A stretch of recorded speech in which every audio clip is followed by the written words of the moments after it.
Hey guys, welcome back to my channel. My name is Caitlin and today I'm ranking all 14 eyeshadow palettes that I used in the month of November.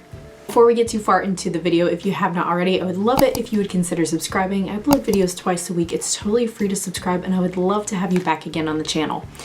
You will have to excuse the sound of my voice. My voice doesn't normally sound like this, but I lost it completely. Had to even skip an upload because it just went completely. I've never had anything like it. So I'm not going to talk really loudly and I might have to break up filming this into segments, but bear with me. So at number 14, the lowest, this is the only palette is a complete dud, right? This is from Unearthly Cosmetics. Now stay with me before you say Unearthly Cosmetics, a dud. I know, I love the brand too. This is the Complex palette and this one is currently discontinued. Now, I don't blame the brand for this 100%, right? Back in actually March of this past year, I bought this with the Unforeseen in a bundle because they were defect palettes. So the brand said from the start, these are defect palettes, like something's happened with the formula and there are some shades that are hard panned, right? So I knew that full and well going into it. And in the Unforeseen palette, the other one in this bundle, I think there was maybe one shade that didn't work right and everything else was fine. And the bundle was $37.74. So I feel like the Unforeseen by itself was worth that. So I don't feel terrible about it money-wise, but I'm just not sure why they sold this one at all because, and it's my fault that I didn't try these since March and I'm just now getting to it. Maybe it was fine then, but not a single shade. Like nothing comes off. Do you see my finger being bare? I'm touching every shadow. Every single one is hard panned. Not a single shade works. And then you can probably see there's a huge chunk out of this one. That's because I thought, okay, well, it's hard panned, right? Maybe if I like scrape under that layer, you know, and get down, I can get to some good product. No, I went really, really deep and it is completely hardened all the way through the entire pan. I tried using a mixing medium even to try to like, okay, maybe I can like, you know, re-smooth it out, remix the formula, use it as like a liquid or something like that. Because you can see the shifts in some of these shades. I think even in the mirror, they're really pretty looking. But even with adding liquid, nothing was happening. So to me, this is a complete waste. I don't know what I'm gonna do with this. Does anybody have any ideas? Has anyone had this issue before where it's just completely hard panned all the way through and you cannot get any pigment to lift and you can't get it to mix with a mixing medium? I don't know what to do. Is this just a complete waste and loss on my part and I need to throw it out? Which again, I'm wondering, was it like that in March? Has it gotten even harder since then? I'm sure it's something on my part because I wouldn't think Unearthly would sell even as a defect palette, something where not a single shade worked. So that's definitely a number 14 for me because I have issues. Again, would love to hear your thoughts if you have any ideas before I just toss this in the bin, what I could do to make it work, but that is the bottom because I literally couldn't even use it. Had to pull something else out completely and abandon the plan for that day. And number 13 from Lunar Beauty is the Eternal Eclipse palette. I had this one and one other, I think, in this ranking pulled out from when I filmed my favorite cool toned palettes with a twist. I'll leave that video linked if you haven't seen it. So I was like, okay, let's use this again since we have it out talking about it. And I did enjoy the quality. It's fine. It's better than fine. It's good. It's just that it's not as interesting of a color story as the other stuff I use this month. I use some amazing, very interesting color stories this month. So this was just kind of like not piquing my creativity, but it is not a bad palette by any means and I do enjoy it and think it's a really good everyday palette. Packaging is amazing.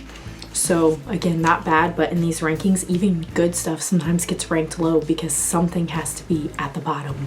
And number 12, another cool toned palette from that video. This is the Mandalorian palette from ColourPop. I really do like this one. I like it better than the Eternal Eclipse. I'm not gonna lie, that might surprise you. I think just because this is the absence of blue. Blue's probably my least favorite eyeshadow palette and Eternal Eclipse does have that. This one does not. This also has one duochrome in it, which the Eternal Eclipse does not. And I mean the packaging, the theming, right? I love Grogu, Baby Yoda. I love Mando, I love Star Wars, all of that stuff. So sometimes the rankings comes down to the aesthetics for me. That was just not any higher because again, it's not as creative as a Color Story, and the formula from ColourPop is not bad, but not as impressive as some of the other things I used this month. And number 11 is the Whimsical Nudes palette from Laura Lee Los Angeles. I used this in a recent Shop My Stash that I'll leave linked. And again, this one was good. I was happy with it. I would say this is about where the Eternal Eclipse is for me, formula and quality wise. It's ranked a little higher because I do like a bit more of a color, like a curated Color Story these days. It's a little smaller, and just these olivey tones, again, I like more than the blue. Maybe because I have kind of like brown amber eyes. I know green flatters those really well, but that's why it's higher than the other one, but also why it's not any higher than where I did put it in the ranking this month. And number 10 from Fantasy Cosmetica is the Bard palette. Now this one is small and curated as well, but it's much more interesting Color Story wise to me than some of the others, especially because it does have at least one duochrome. I like to use this one as a face highlighter as well, but I think this is a fun way to do Christmas, right, with some not like true red and green, but kind of off colors, right? This is not the palette I'm wearing today, but I did more of like a lime green and then a deeper red. Again, these are both muted. I feel like there's interesting ways you can do red and green that's not just like primary colors. And so even though this is more of like fall colors, I feel like you could use this for Christmas as well. And the shimmer formula is absolutely so just squishy, putty, lovely, that formula that I really love from indie brands, and I love just Fantasy Cosmetica and the D&D aesthetic in general. And number 9 from Sugar Drizzle is the Pizza Kitty palettes. I put this ranked as one of my favorite all shimmer palettes and brought this out again. Love the formula, love the Color Story, love the theming. It is, even though one of my favorite shimmer palettes, I think that's partially why I didn't rank it any higher, because to me it is truly just a companion palette. I don't use that one on its own. There's only a couple neutral shimmers, which to me usually neutral shimmers or something with a translucent base, you don't even need a matte, you can just blend it into nothing.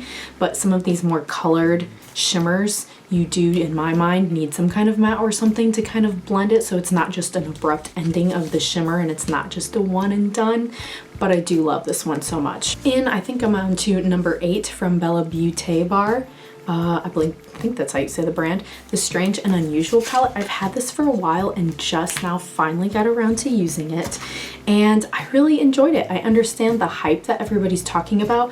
Again, this is also not the palette I'm wearing today, but here's an example of a bright green and then a red that you could get honestly a really similar look to what I'm wearing with this palette if you want to take your spooky season palettes into the holiday season.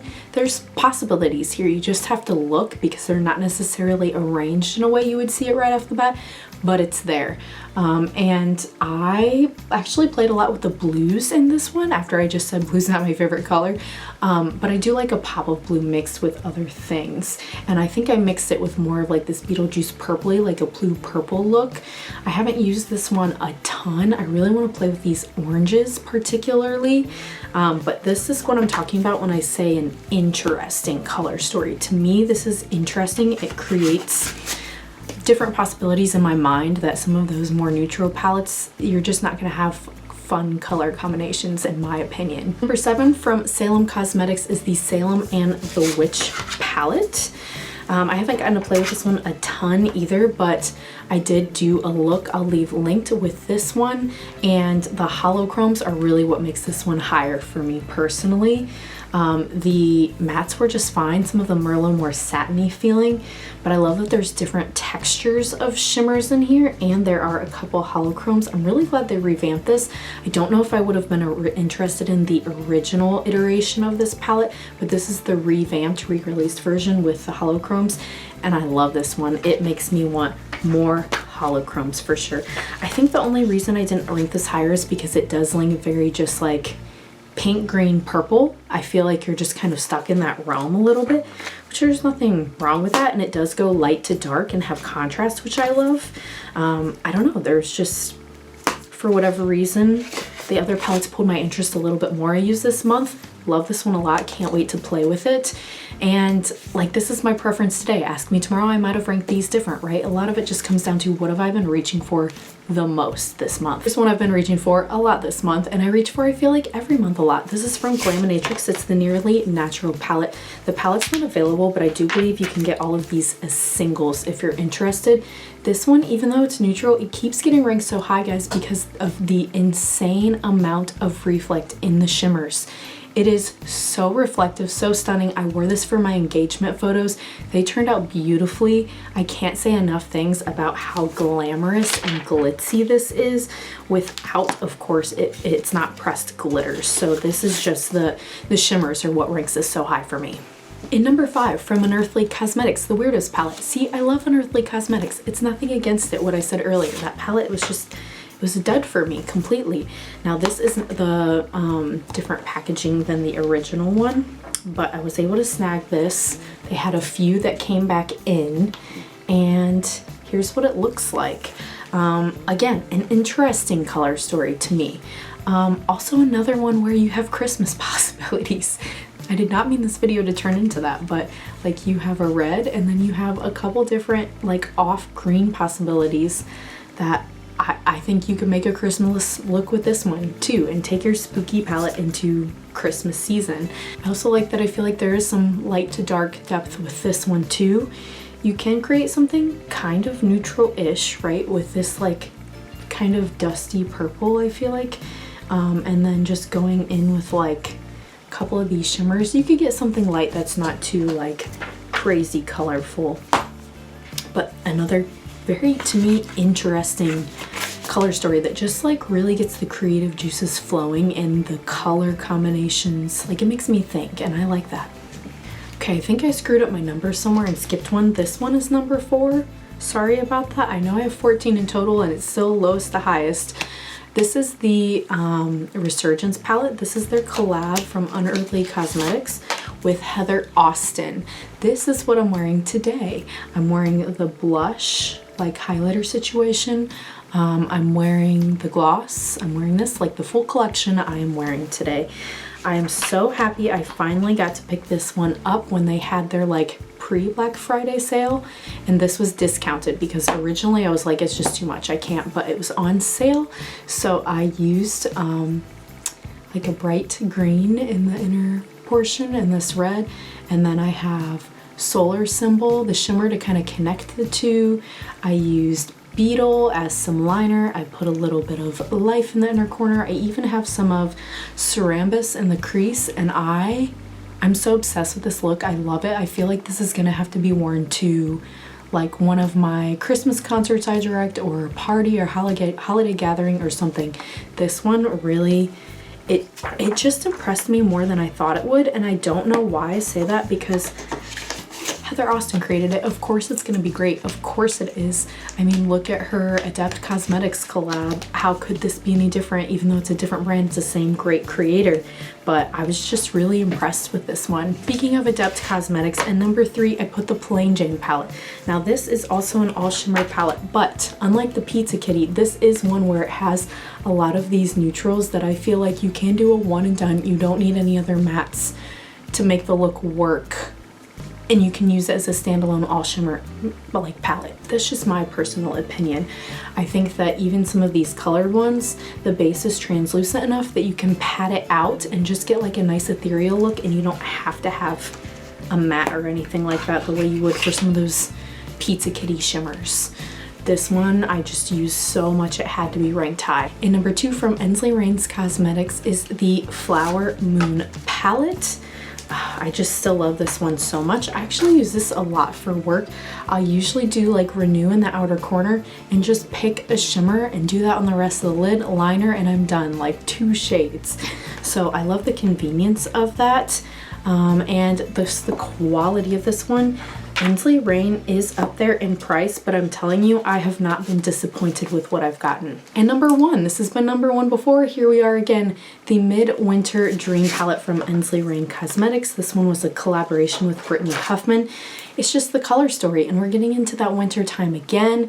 Again, the same as before. I love using just one of these deeper mattes and then picking a shimmer and you're done. It's so simplistic, so easy. You of course can get more complicated than that, but I love this one so much. There's a couple palettes I want from Ensley Rain Cosmetics still. They are not on discount with their current Black Friday sale, so I'm going to wait a little longer, but I would love to get more from this brand. Let me know what you have been using this month. I hope you enjoyed this video, and I will see you again in the next one. Bye!